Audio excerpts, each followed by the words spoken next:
This thing on? Hey YouTube, if you find this theory video, don't feel bad about this. Part of the journey is theorizing.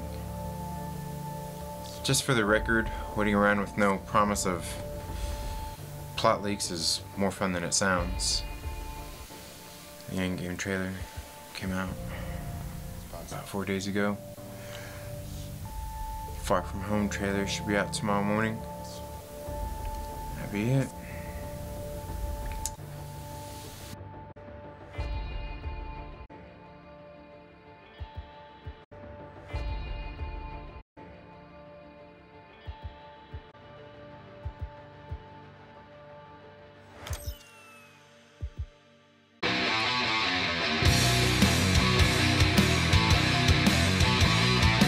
Hello YouTube, welcome back to 2nd Street. So today I'm going to talk about the Avengers Endgame trailer and present you with my theories of what I think we got out of this first trailer. Before I continue, please make sure you're subscribed and click that little bell so you get notifications anytime we have uploaded new content. And if you like this video, please give it a thumbs up. So while I'm sure we're all happy to see this first trailer, it didn't really reveal much. It pretty much just added to the hype that us fans have built around this trailer by giving us vague images of Earth's mightiest heroes broken down and defeated, along with an awesome musical score. Now, a lot of the voiceover tracks in this trailer have obviously been edited and spliced together. I was going to dissect them all line by line, but I honestly don't think it's worth doing all that. I mean, we can kind of tell it's edited. We know they're always trying to fool us. And, you know, who can blame them for that, you know? Why would they want to just spoil the movie for us? Most trailers give us far too much, it seems like. So, this is your spoiler warning. In case I happen to be right about anything while I'm up here flapping my gums, this is your chance to beat it. And check in with us on the next video.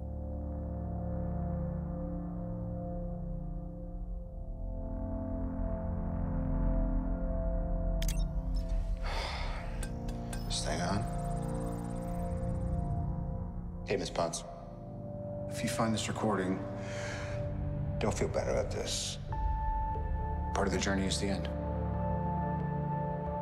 Just for the record, being adrift in space with zero promise of rescue is more fun than it sounds. Food and water ran out 4 days ago. Oxygen will run out tomorrow morning. That'll be it. When I drift off, I will dream about you. It's always you.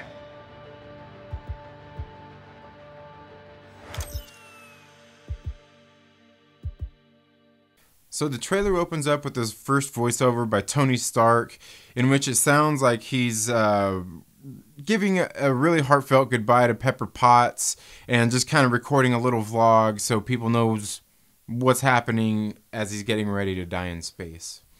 Presumably. Now a few of these lines do stand out as kind of weird, especially like where he's calling her, you know, he says, "Hey, Miss Potts." It seems a little odd to me considering she's the future Miss Stark, as he has already proposed to her and they were planning a wedding. Obviously, the other thing everybody's talking about is how he talks about rescue in here, assuming that he's talking about the rescue armor, which he very well may be. I mean, I think we could all make that assumption pretty well since Gwyneth Paltrow did post that tweet with her and presumably the rescue armor. One thing to note is Tony Stark's facial hair. It doesn't look like it's grown that much since we last seen him on Titan. But then again, we did see he had more nanobots too, more than just what he had for his Iron Man helmet that he's talking to here. So maybe he just used the rest of his suit to make some razors so he could shave, or perhaps he used it to repair the Benatar so they could, you know, take it and try to get back home. Now this shot of the Benatar drifting through space, some have said looks like a bird. More specifically to me, I think it looks like a sparrow. You know, kind of like the kind that a guy gets tattooed on his neck or his arm to show how sensitive he is. But it also kind of reminds me of the Captain Marvel trailer where she's wearing that shirt in the baseball scene, presumably it's her, with a sparrow on it. Maybe this is meant to foreshadow that Captain Marvel is going to swoop in and save Tony and Nebula. But I actually have another theory. We've seen Tony Stark in this situation before. He was broken down in the cave, presumably getting ready to die, and what happened? We got the Iron Man armor out of it, right? So I think that's what's getting ready to happen here, is he is actually getting ready to make a suit, or has made a suit. And I think this whole intro is maybe just his video in case he don't get back home, and he's sending it out as a distress signal in case anybody finds him and happens to get it. And I will touch more on this a little bit later. You'll see what I'm talking about. But I think that's what's happening here, is he's created something and he's going to try to get back home. And let's not forget that presumably Nebula is with him. Thanos did exactly what he said he was going to do. He wiped out 50% of all living creatures. Now, the second voiceover is Natasha Romanoff, presumably talking about the aftermath of the decimation event. I mean, you know, when she says 50% of all life, you know, of all living creatures have died, I mean, obviously she's talking about the decimation event. Of course, like I said, this may not even be in the movie. We've seen they've done plenty of tricks with these trailers before. That's why it seems like a lot of people don't seem to trust this trailer and what's going on with it. A lot of people calling it fake. This voiceover sounds pretty good, maybe even unedited. Probably just to throw us off the scent of how they tried to fool us with Tony Stark just in the last scene. The shot of Thanos' armor hanging is no big deal. We've seen that in the comics. Now, we do see him limping through that field with the charred gauntlet on his hand. And notice he's wearing one of those, like a natural fabric shirt, much like the kind that I wear when we go to Renaissance Fair. Then right here, this next shot is a big one. The Avengers headquarters. Take note of how it looks. We're going to be discussing this quite a bit here. You can see the Quinjets right here that are parked are pretty much a standard issue. They're the regular black ones, don't have the folding wings. Unless this particular one just happens to be landing or taking off and it hasn't folded its wings yet. But most of these black ones, the wings don't fold on them from what we've seen. Except for that one that lands in Wakanda in Infinity War. So when I seen this scene with this Quinjet, it made me want to go back and look at other shots of the Avengers headquarters, which led me back to Spider-Man Homecoming. And I found this Easter egg that I had seen nobody talking about. I had found one other user on Reddit that had mentioned it, but as I was making this video, I had noticed that the New Rockstars had just posted a theory about this, or, I mean, had picked up on it with this jet right here, this Quinjet, taking off from Avengers headquarters. Right here is this shiny brand new Quinjet doing the slowest takeoff in cinema history, and we don't know who is on this Quinjet. But I can tell you, after I tried to find out whose it was, this led me down a whole other wormhole, and we're getting ready to get onto that in just a second. But this Quinjet actually happens to belong to the Avengers. This is the one that Tony Stark was flying in Avengers Age of Ultron when they were landing in the building, was where I actually saw the same markings as the one here in Homecoming. Now, this particular Quinjet is the one where it shows that Jarvis is my co-pilot. So, we know that Jarvis is probably uploaded into this one and the Avengers use it a lot. Maybe Jarvis can fly it, presumably. I don't know. Which eventually we all know that Jarvis becomes Vision anyway. So I guess that's neither here nor there, really. Which would lead me to believe that maybe Friday can fly it and do all the same things that Jarvis was able to do. Now, coincidentally, this Avengers jet seems to have the same color scheme as those toy leaks that we got with the Avengers and what were supposedly quantum outfits. And that's just another story, but I thought that was kind of funny. I started looking at other Avengers headquarters, and this made me stumble on all these different versions of it. Like here you can see the one in Avengers Age of Ultron where it was hardly even built. You can kind of see the landing pad in this first building here, which is kind of the building that we're going to be discussing here for the most part. Then you can even notice the same shot in Civil War here, where it looks a little bit different, but for the most part, it looks the same. It looks the same for the most part. And the same as the one here in Homecoming. It pretty much looks a lot the same. I mean, there's some little things in the landscape that are a little bit different, and granted, you know, that is different. Same as the one here in Infinity War. The one here in Infinity War looks the exact same. It's consistent with the one in Civil War and Homecoming. Now, the next one I want to look at is the one here in Ant-Man. In the first Ant-Man movie, he's flying to go get that piece of technology, and there's a shot of it right here. Now notice how it is just a little bit different than the one we've seen in these other shots. Whether it's just an inconsistency, maybe they didn't think we were going to go back and dissect and look at all this.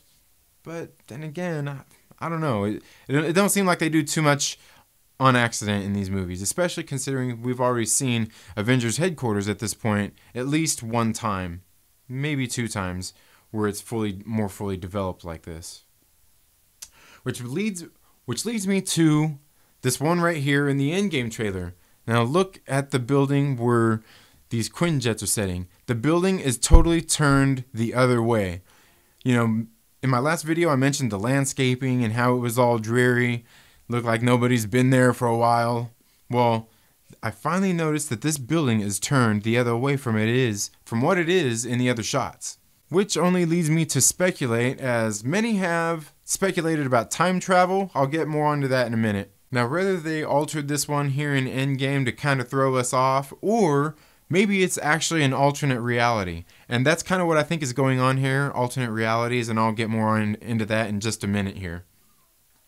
This next shot of Steve Rogers crying, it seems a little odd. I mean, not odd that he's crying because, you know, sure, he might be upset after the events that happened in Wakanda.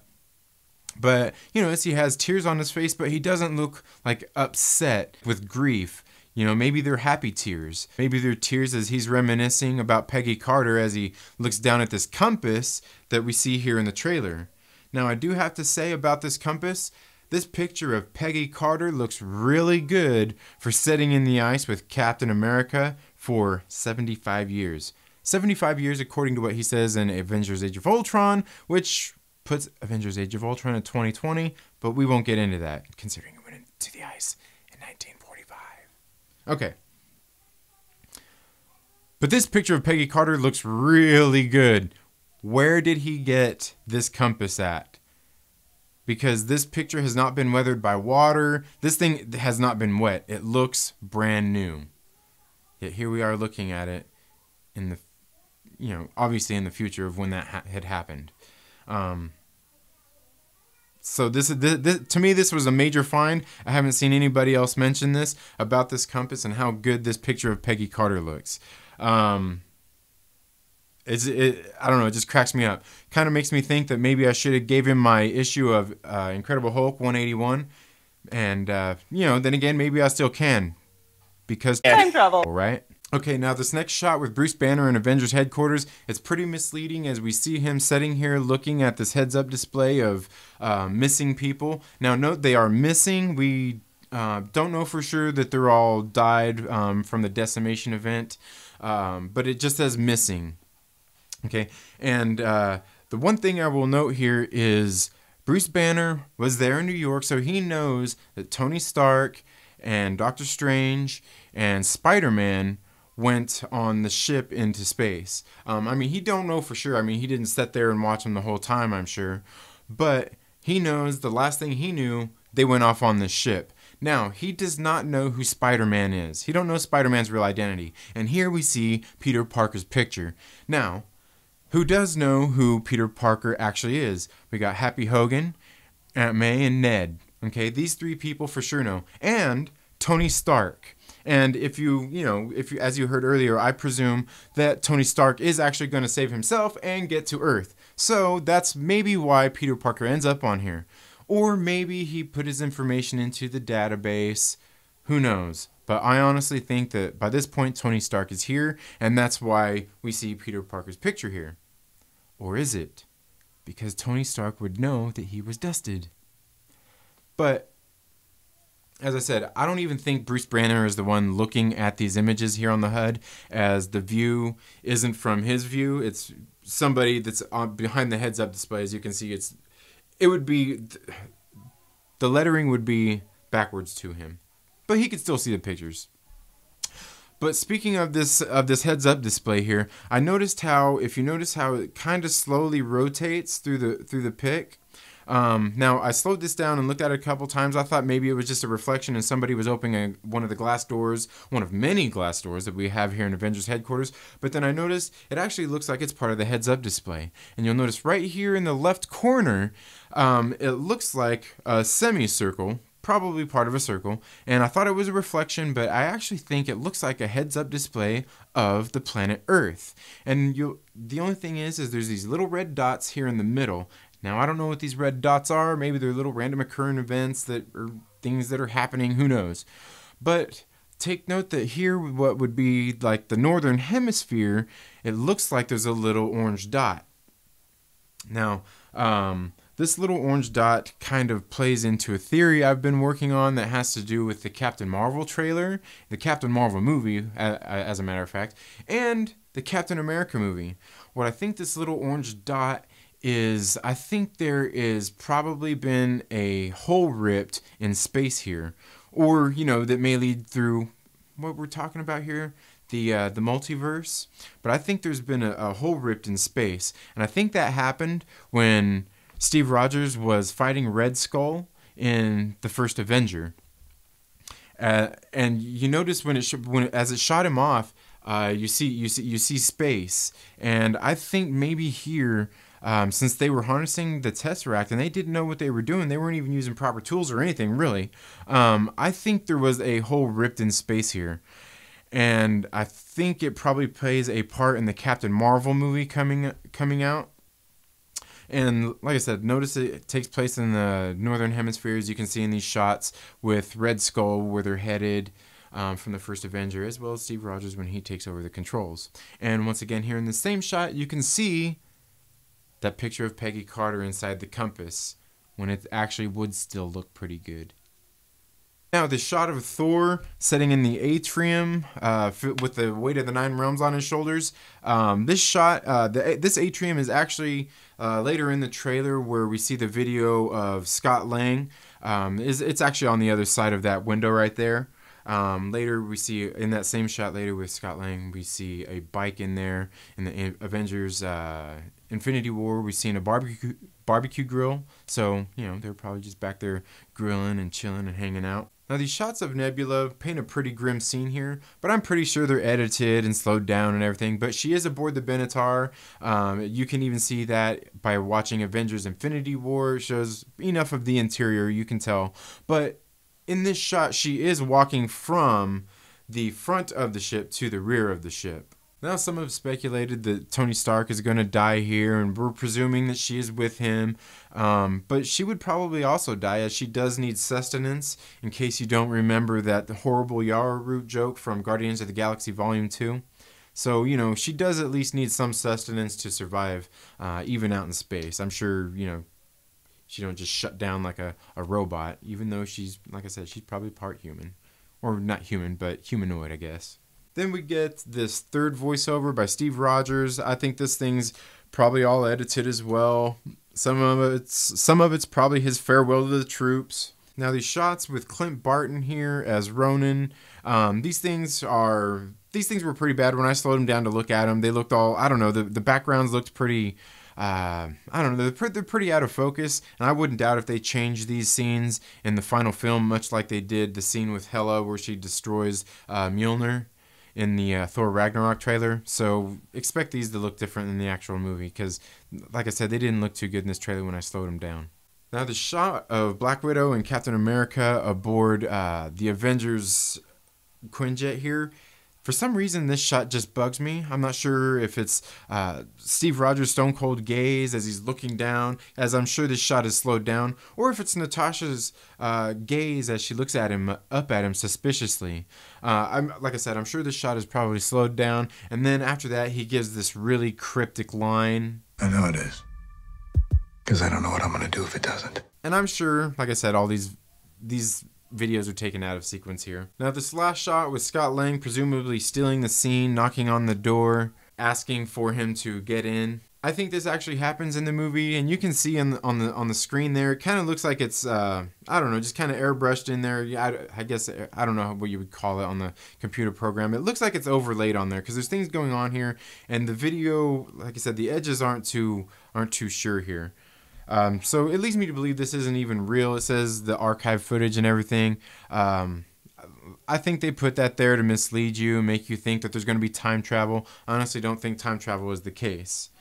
However, I do think that when Cap stands up and asks, is this an old message? I do think that they probably just intercepted that message that Tony Stark had sent before he was getting ready to take off to leave the Benatar and presumably save his life. Now we can go back and look at hair lengths and timestamps on this archive footage, but again, I don't think it really leads to anywhere except for more discussions that we could have and, you know, just more things to theorize on, which I guess that's why we're here anyway, right?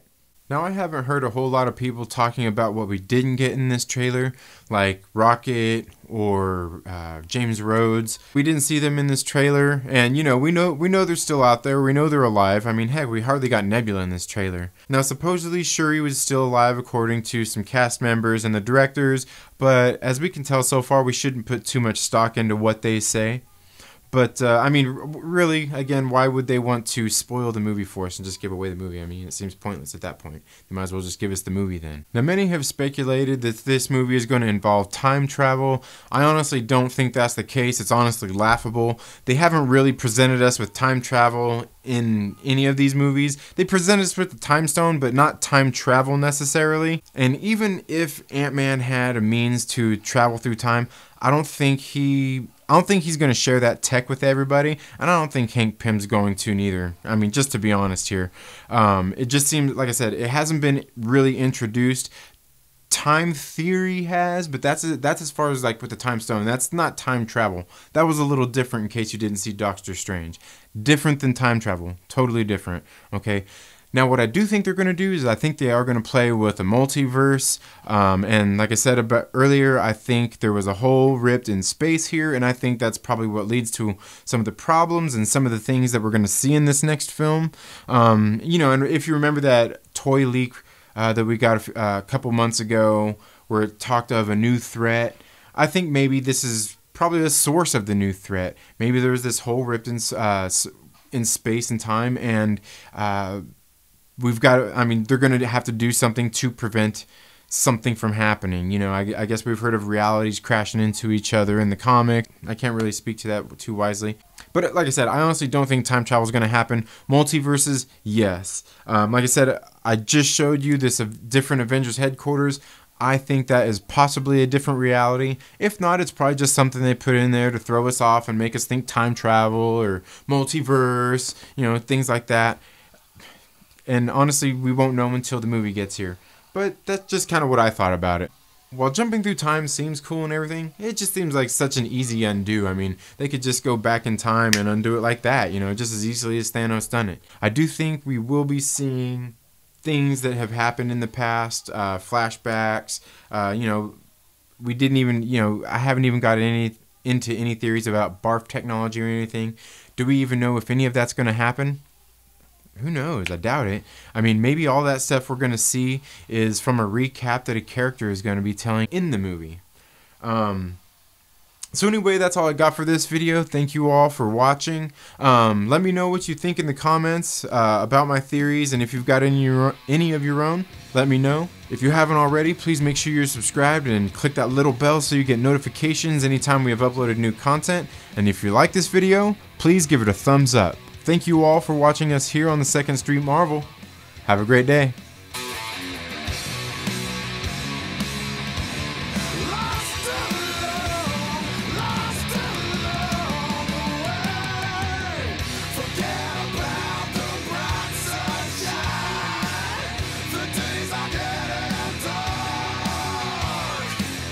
Well,